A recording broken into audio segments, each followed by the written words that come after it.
Today, I want to see which method of shiny hunting in Pokémon Brick Bronze is the best to do.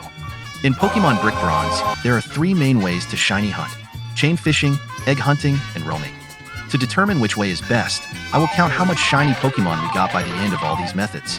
I will be using a shiny charm and row powers, which in the game I'm playing, Bronze Legacy, is only 10 Robux to maximize my chances. Let's play.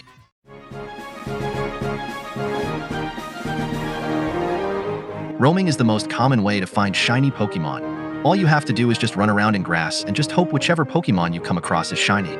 In my opinion, if you're trying to shiny hunt a specific type of Pokémon, this may not be the best way to do so, but it does open your options.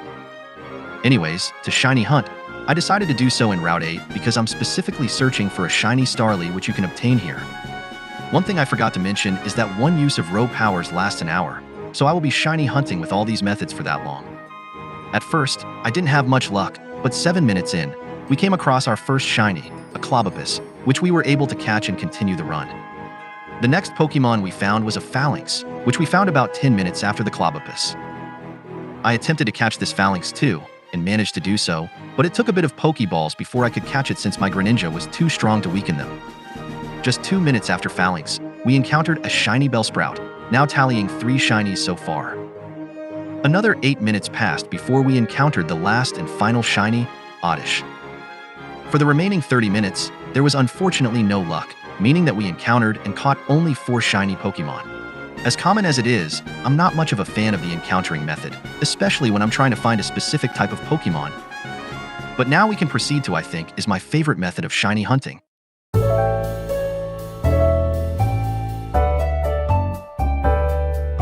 Egg hunting, in my opinion, is the best way to shiny hunt a Pokemon, especially if you're looking for a specific kind. It's simple. You have to leave 2 of the same Pokemon of opposite genders at the daycare in Laguna Lake and hope that they will make an egg. After a few steps, this man will turn around and let you know when an egg was created. You can grind this real well, and the Pokemon I will be using to do this is Marill. To shiny hunt, I will repeatedly collect eggs until my party is full, until I have to deposit the eggs in my PC. From there, I will be able to see if the egg is shiny or not based on if it has any sparkles around it or not. For a bit, I didn't have any luck, until about 13 minutes and we got our first shiny egg. Continuing on, I was able to get a second and third egg, with about 24 minutes left on the clock.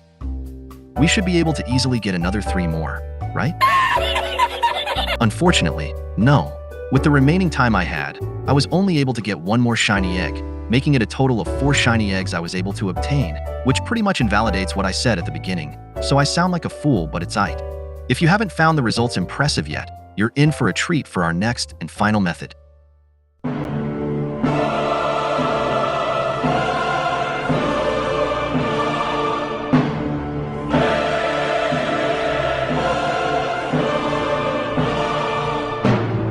If you're not familiar with chain fishing, it may be the easiest way to shiny hunt. To simply explain it, chain fishing is like having a streak with fishing.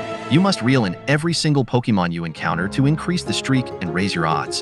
To be able to keep these odds, you must have a Pokemon that has the ability Suction Cups, so it can keep the streak if you decide to run. And you cannot move an inch at all either. The higher the streak, the more likely it is to find a shiny. With that said, I decided to stay in Laguna Lake to chain fish, and the end results may surprise you. After an hour of chain fishing with all possible ways to increase my odds, I managed to find a whopping 28 shiny Pokemon, 23 of them being Magikarp. You might be thinking to yourself, wow, that's a lot of Magikarps, and to that, I say yes. I do not need 23 Magikarps, and in fact, I want to give them all away to you. Read the pinned comment for more details. It's pretty easy to enter it. Anyways, chain fishing was an overwhelming blow to both roaming and egg hunting. Clearly, if you want to find the most shinies, chain fishing is your best bet, but I still believe that egg hunting is second best if you're trying to find a specific Pokemon that is able to breed. With that said, thank you for watching. This video was much shorter than last video featuring the man, the myth, the legend, Butch is W, which if you haven't seen, I highly recommend you do, and I will leave a link if you want to check it out. Take care.